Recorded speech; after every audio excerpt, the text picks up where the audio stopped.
I am so excited to announce that the doors to Panic to Peace are open.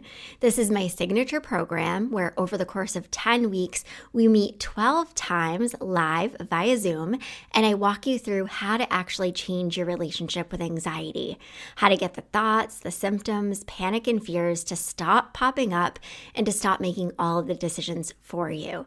And I help you to actually start living your life and experiencing lots more peace, joy, and freedom. And you not only do it alongside me, you also do it alongside of all the other students who are in the program and on a similar journey as you. So doors are only open until this Friday, January 20th.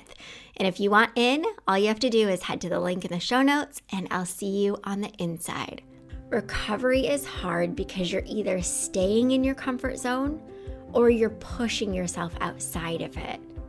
And you have to remember to choose the hard that is leading you to peace, joy, and freedom. Welcome to a Healthy Push podcast. I'm Shannon Jackson, former anxiety sufferer turned adventure, mom, and anxiety recovery coach. I struggled with anxiety, panic disorder, and agoraphobia for 15 years. And now I help people to push past the stuff that I used to struggle with. Each week, I'll be sharing real and honest conversations along with actionable and practical steps that you can take to help you push past your anxious thoughts. Today, we're going to talk about a question that you might be asking yourself, or you have asked yourself, or you've really battled with this question. And it's, what if my anxiety never goes away? And I just want to say this is fear, right? This is fear, and it's a really valid fear. You are struggling with something that is really hard and you don't want to struggle with it anymore. And you've asked yourself this question, what if my anxiety never goes away? Because you're scared. You're scared of this potentially being in your life forever. And I can tell you this was one of my biggest fears. When you're struggling with anxiety, panic, and agoraphobia, having things be uncertain, right, outside of your control and unknown is pretty terrible. You are not a big fan of it. I know I wasn't. And this is kind of the ultimate unknown, right?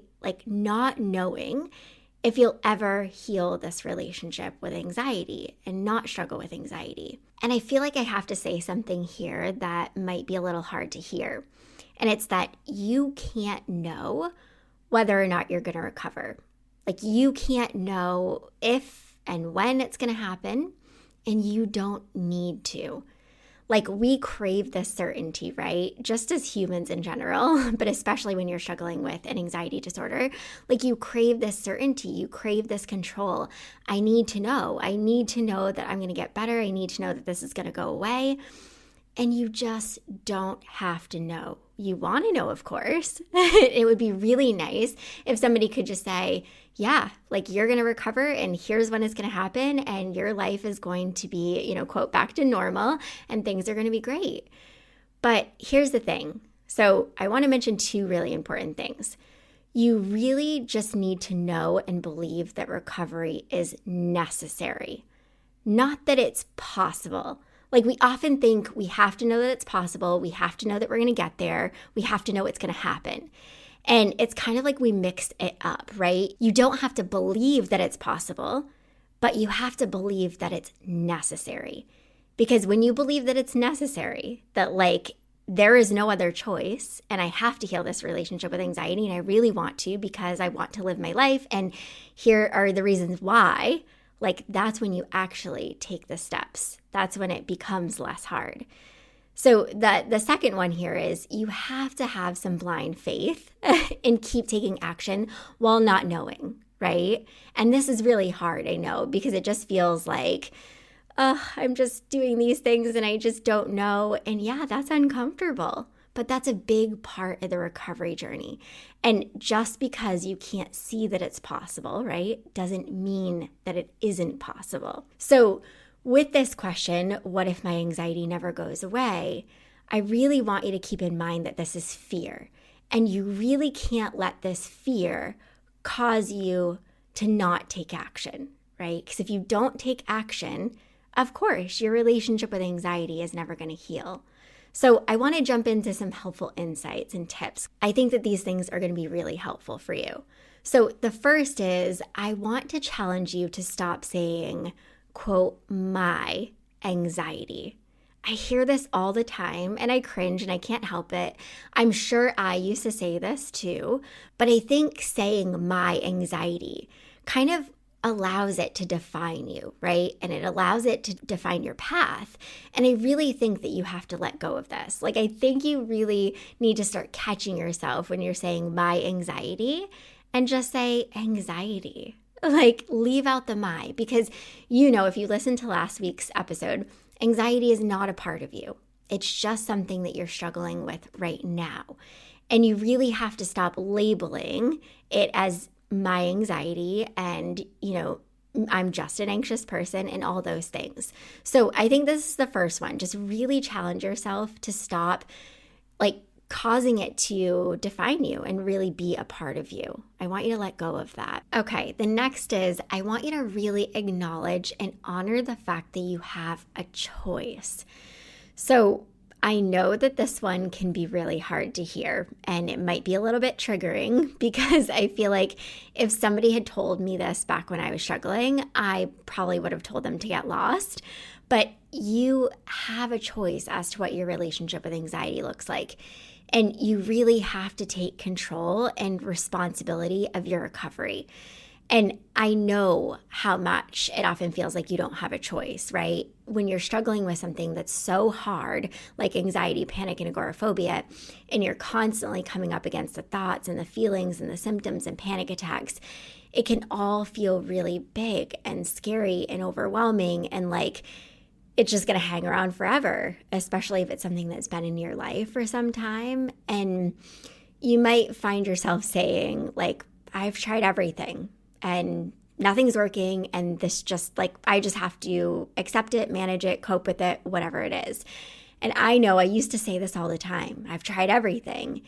And I had to get honest with myself. And I knew I wasn't trying everything. I was trying a lot of the same things and they weren't working.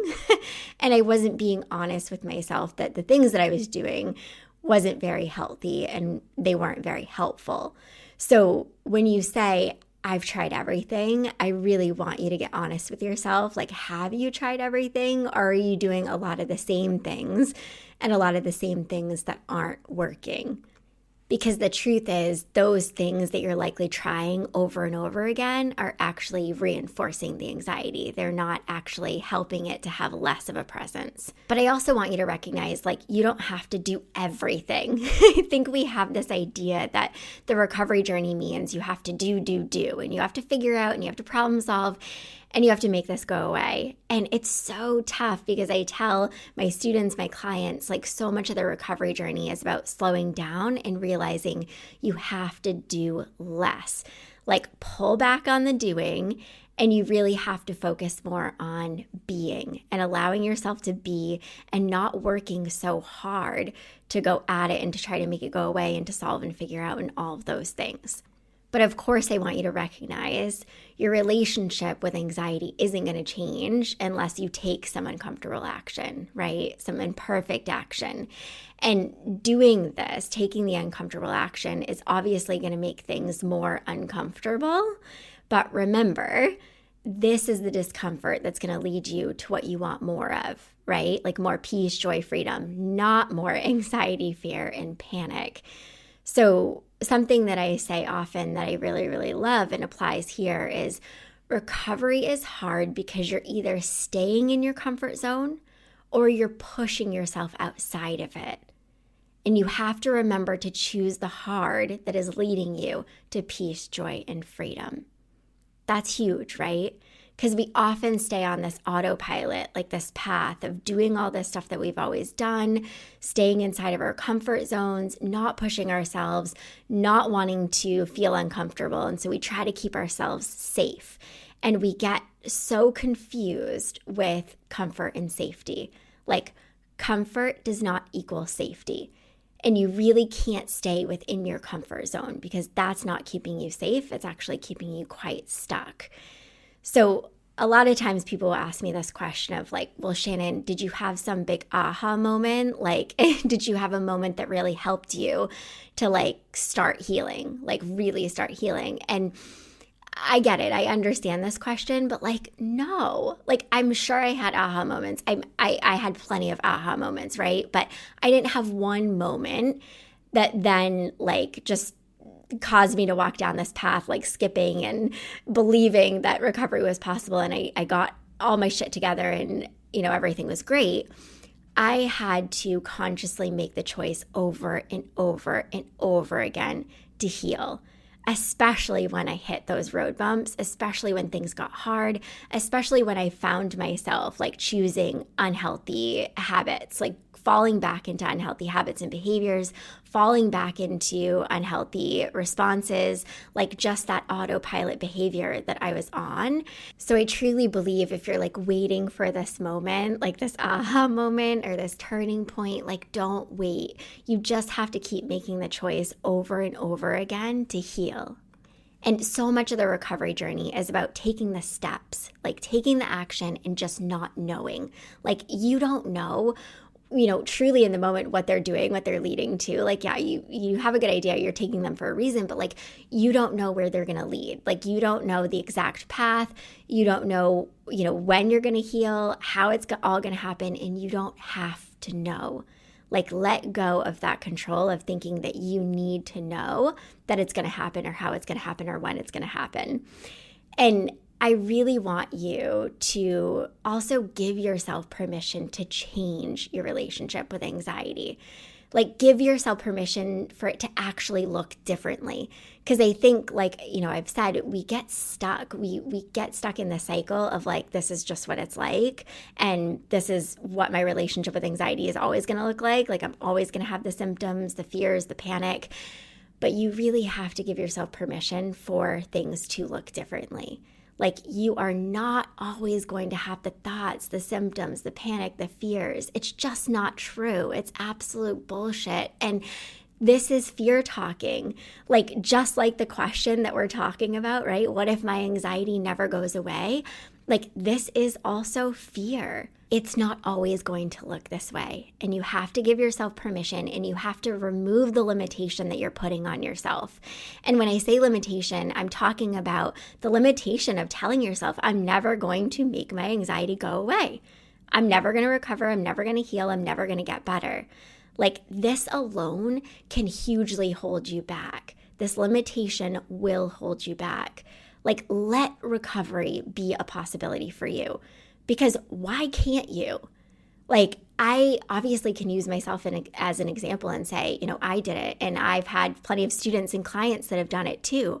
So why can't you? But like, it's because you're putting this limitation on you. There's no reason why you can't.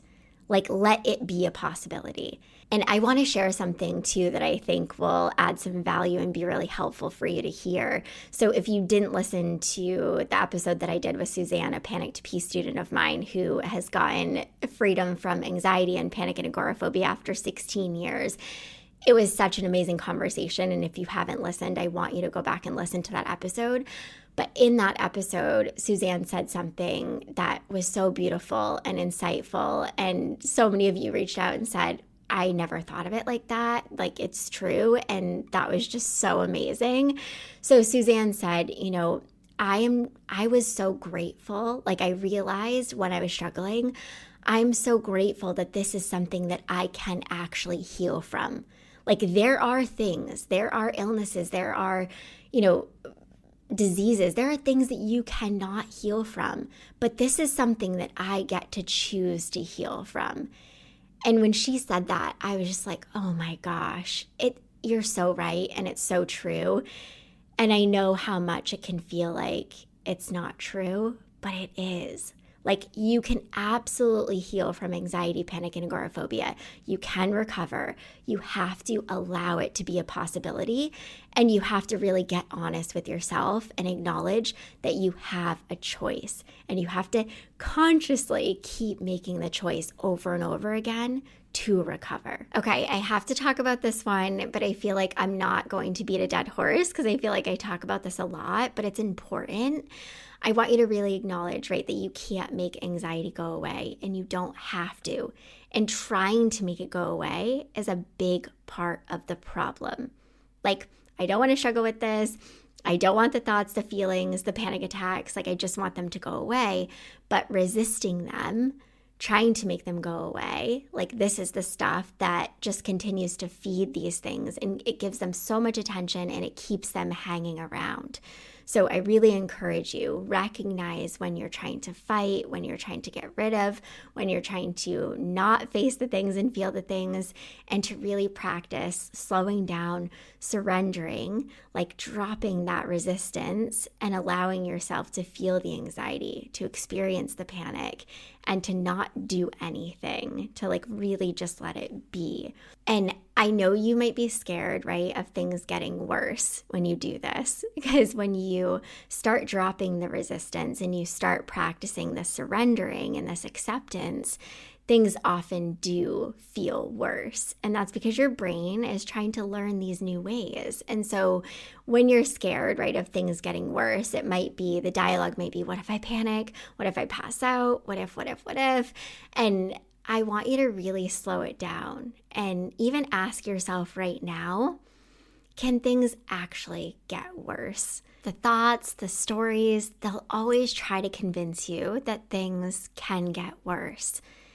But the reality and the truth is that you're likely just going to feel really uncomfortable, and you're going to feel scared, and you're going to feel anxious. And I know that you don't want to. And I know that that in and of itself sucks, but that's just it. Like, you are likely just going to feel more. And sure, that's going to be uncomfortable, but that's it. There's nothing else. You know, in my programs, in my one-on-one work with clients, I talk so much about the stories, and our brains tell a lot of stories, and you really have to start slowing down and listening and changing those stories and bringing a reminder back of what your realities are and what the truth is. Okay, so this last one is a really big one, and it's it's really getting honest with yourself and asking yourself, am I keeping myself stuck? And, you know, I think another question that goes along with this is, am I scared to recover?